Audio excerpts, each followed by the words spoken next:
Charles. Great. Hey, thanks, Mike. Well, hello, everybody. Thanks for being here. It's really... So we were out, just to tell a little story, Mike Pope and I were out on an outcrop in the Franklin Mountains on Sunday. As AAPG president, I get to go to a lot of the section meetings. And so I'm in El Paso. I flew in early because I wanted to see the Franklin Mountains. Great carbonate rocks. It's the El Paso group. So it's the equivalent of the Ellenberger in the Permian Basin in the subsurface. And I used to lead field trips for Shell when I was a geologist at Shell. And we went there with people like Bob Goldhammer and looked at the parasequence stacking patterns. And we went to some of the other places with James Lee Wilson. So I just wanted to come back to see these rocks that were really special to me. And I'm here to report that they haven't changed. But I have. And so we're standing out on an outcrop, and I was saying to Mike Pope, I said, you know, Mike, as AAPG president, I really would enjoy coming up to Texas A&M and thanking the faculty for all of the good work that they do that gets into the industry, that supports AAPG. I'd like to encourage the students and visit with the students, and you know, if there were an opening, I'm president of AAPG till July 1st, do you think there is a chance maybe the next 2 or 3 months that could happen? And then Mike looked at me and he said, this is on Sunday. What are you doing on Friday? So here we are. So my wife, Linda Sternbach, who's in the front, we live in Houston, in Katy. So we just had a delightful drive up this morning to be with you today. So what I'd like to talk with you about, and leave time for questions at the end, is about super basins. AAPG just had a big conference 2 weeks ago, actually, just 2 weeks. It seems like longer, but it was a very exciting conference. We had industry leaders from all around the world talking about the energy renaissance and the geoscience architecture of super basins. And I think this is a very exciting thing for us, for generations to come. And so I would like to share with you a few things about how geoscience matters. And I also have to put in a plug for AAPG. So we are in our 101st year. We just celebrated our 100th anniversary last year. So when we go to the Salt Lake City Convention in Utah, at May 20th, which is a little over 5-6 weeks from now, we will be celebrating our 101st anniversary. And I'm going to share with you some of the comments that I'm going to make there in my presidential address.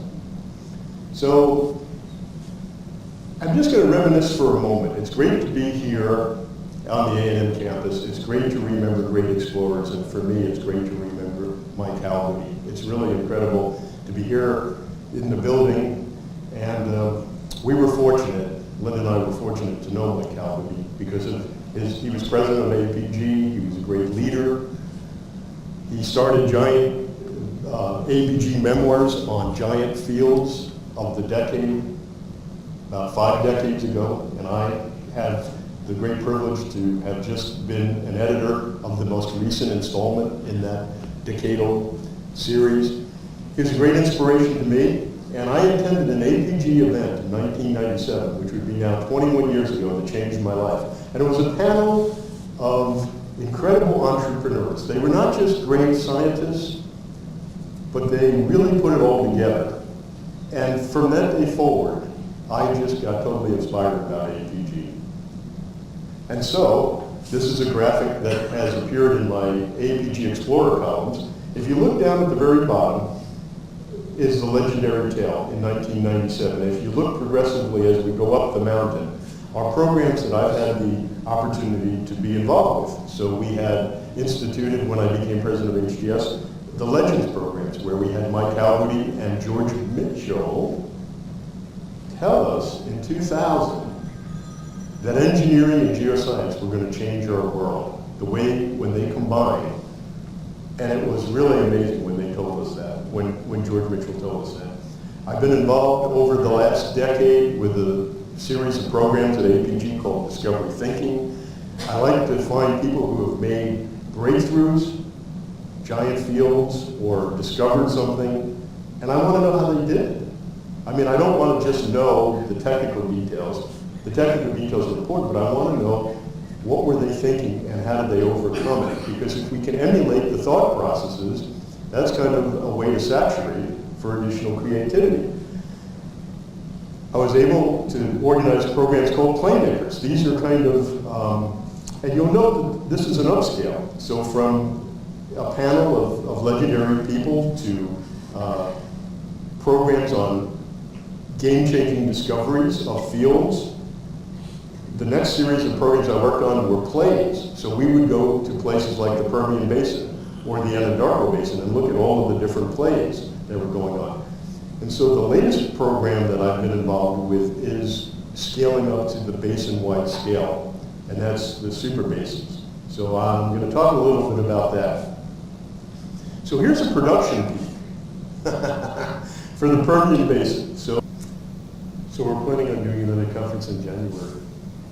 And it was amazing to have, in one place at one time, global experts on the greatest basins on the planet. We couldn't do all of them, so we're going to have a lot of the basins that couldn't be there the first time there. We're going to do a deeper dive on some of the basins. We're going to continue to build on artificial intelligence. What we were talking about at the beginning here, these mature basins have a lot of information. And some companies and some very creative people are using the data to own the basins and to really be thought leaders. So I think the future is really bright as far as affordable and abundant energy. And this is really exciting because one of the things I like to say when I visit with students is that be a part of the energy solution. Energy is good for the world. Energy makes life better. It gives people prosperity, it gives them resources. Imagine what it would be like if we didn't have energy in our cars and our planes and a lot of the products that come out of energy. It's a noble profession to provide energy. The other thing I like to say when I visit with students is be a lifelong learner. You're getting a great education. A&M is such a great school. What a history of greats who have gone on, alumni who have done so many things in the industry. But that's just the beginning. You have to keep learning your whole life. And this is the segue into where AAPG can help, because AAPG is continually doing programs. And it's a great way to stay up on what's happening and get it connected in a big global way. And then the third thing I like to say is be engaged. So say yes. Be a part of your student chapter. Many of you are. In fact, how many here are members of the A&M student chapter for APG? Fantastic. It's great. Get involved in leadership. Run for office for various things at APG. Be involved in various programs in the local societies. HGS is just down the road, a little over an hour.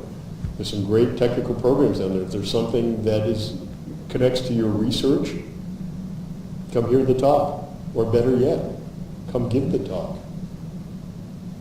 Write papers, write books, share your knowledge, because I like to remember Mike Albanese. To me, the greatest thing that he ever wrote was his Heritage of the Petroleum Geologist paper, which is that each of us have the obligation to leave our heritage better than we found it. A lot of people, a lot of wonderful men and women geoscientists before us created this incredible legacy of intellectual property. We talked about data pages and the bulletin and the publications. This makes our life easier as we try to do and build on their shoulders. But of course, the thing is to pay it forward so that we can make it easier for those who come after us. And so with that reminds me, I have some books on the Heritage of the Petroleum Geologist I'd like to share. I have 25 copies, so I'd like to leave them for students, grad students who are interested. And I'd like to encourage all of you, if you're not already APG members, join today if you're not. And if you are, stay connected for your whole life, because AAPG has something for everybody, every part of your career. I've been in it for 35 years now. In fact, Linda and I started out, we were active in our student chapter at Rensselaer Polytechnic Institute 30-some-odd years ago. And we were putting on programs. We were getting speakers and talks. And guess what? I'm still doing it. So how about some questions? I think you've heard enough from me.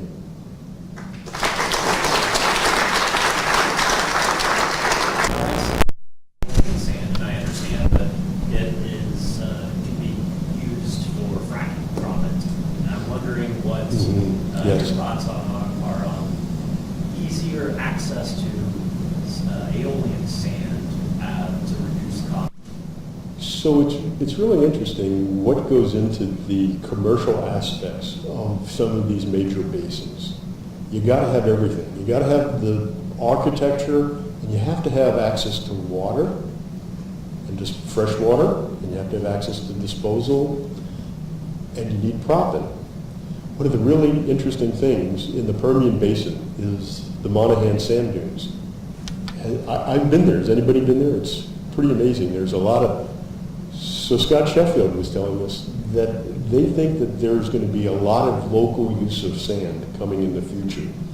And that's going to affect the economics tremendously because you don't have to import it. So wherever sand can be accessed, and there's different type, people want certain, as they perfect the techniques for the fracturing, there's different levels, fineness of sand. So you have to bring it in, or if you're fortunate, you use what you can, live off the land. So at least in one case, I know the Permian Basin is hopeful they're going to be able to do that. That's what I had heard, and so that's Yeah. what I was kind of curious about. I guess, it would be fortuitous if other basins have that. Yeah, it's a great resource to have, and I don't know how many of them do. Anything else? We worked at Shell together. That's awesome. How about the Middle East? Where are they in unconventional world right now? Are they currently drilling and completing unconventional wells? But they haven't even begun. It's amazing to think about it. So we had Ibrahim al-Assadan, the vice president for Saudi Aramco at the conference. And he was sharing with us that they haven't even really begun. They've only done light testing. So it was interesting because a lot of the players at Super Basins in North America that have been very successful and are getting tired of paying $60,000 an acre to lease in the Permian Basin said, Ibrahim, we need to talk. Can we come and take our knowledge and go and work with you in your basin? And so I saw conversations happening where a lot of the shell players are looking at some of these big places. And it's unbelievable to think about Ibrahim said that in the Arabian basins there's 500 million barrels of oil. That's bigger than Western Siberia. And the potential, if you start adding in unconventionals, that number doesn't include the unconventionals. The numbers are absolutely huge, Chris. So for me, I think that's a really positive message that there is abundant and affordable energy, as Scott Tinker said, for generations to come. So now here's the challenge. For those of you who are entering the industry, how come there aren't more jobs, and how come it's not easier to get a job? And that's a tough one, because the future's there. So when I talk with students, we often talk about what are the skills, what are your strategies, how do you enter the industry? So what I hear from recruiters is the importance of the great geoscience background, the foundational science, all of the things, the sedimentary systems, diagenesis, petroleum systems, structural geology, geochemistry, all of the things of a great classic geologic education. But we're hearing a lot now that business acumen is very helpful. So if you have a class in economics, a lot of people that entered the industry, when I entered the industry in 1980, didn't have a whole lot of economic background. We learned it on the job. But anything you can do, because right now the way things are is having a business focus is a leg up. Data management is a leg up. And we have, so is this part of, I'm just curious, out of the A&M curriculum, everyone has GIS training, right? And how many are taking minors or getting advanced classes in data management? That really helps set you up a notch. One of the things that we're also hearing is creative thinking. So as things become more automated, people who are really good at solving problems are highly sought out by the recruiters. And how do you demonstrate that? That's interesting. Your theses, each of the theses that you're working on, how you solve problems, and then how you can relate that, if you're looking to enter the energy industry, how you can relate that to making a difference in the energy industry. Each of these are things that recruiters are looking for. And one thing I'm proud about, AAPG is very dedicated to our IBA program. Are there any IBA alums here or current? Fantastic. Thank you for being a part of that program. It's a really good thing to put on your resume. You know that.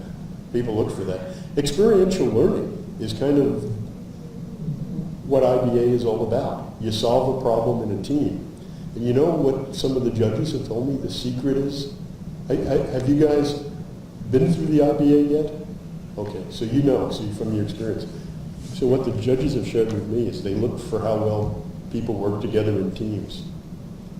So if there's a member on a team who just pushes everybody out of their way and says, "Okay, listen to me. I'm going to take over," they don't do well in the story.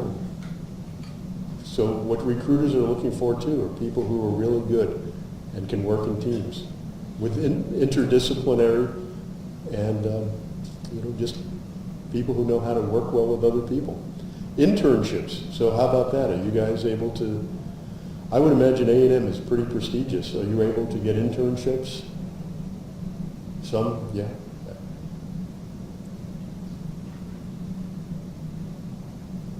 Any other thoughts on how to get into the industry? I've tried Shell in 1984, and I had been trained. I studied with Jerry Friedman on carbonates, and so I, like a lot of folks when you're young, you kind of like, all right, I got this.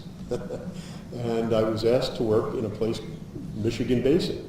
And I studied everything about the depositional environments. I looked at cores, I made isopacks, I did, depositional environments, pretty much, what you would do having come from being trained. And I gave a presentation, and my boss at the time, a guy named Don Bailey, said, "So how do you think it went?" I said, "Well, Don, I think I covered the topics, don't you?" And he goes, "Oh," he said, not a good presentation." And I said, "Oh, Don, what did I do? What didn't I do?" He said, "You didn't tell us how to make money." It's great. It's great, You get a gold star for coming up with all of these wonderful things. And so I went back. Took me 3 or 4 months, and I retooled it. I retooled the presentation. So what I did was I got our existing prospect inventory for deep structures, and I showed where it overlaid with the potential of the shallow zones. I got the acreage maps. We had a very large holding of acreage, and I saw where we had clusters of acreage, and I came up with some actionable intelligence, like we ought to be looking for some of these shallow horizons here. And then I put together basically a plan that used our existing prospects and came up with a few new prospects. And so I went back and I gave the presentation again, and Don said, "Okay, you're making progress." So you'll experience that. Remember, when you hit the ground, you have to bring solutions. And remember, the company is paying you. I just have one last quote. So Marlon Downey, has anybody seen Marlon Downey or heard of him in the literature? He was a past AAPG president, passed away about a year ago. But he was a great at Shell, and he was a mentor to a lot of us. And he had this phrase that I think really sums it up. He says, "Geoscience is a science. Exploration is a business." Good advice. Charles again.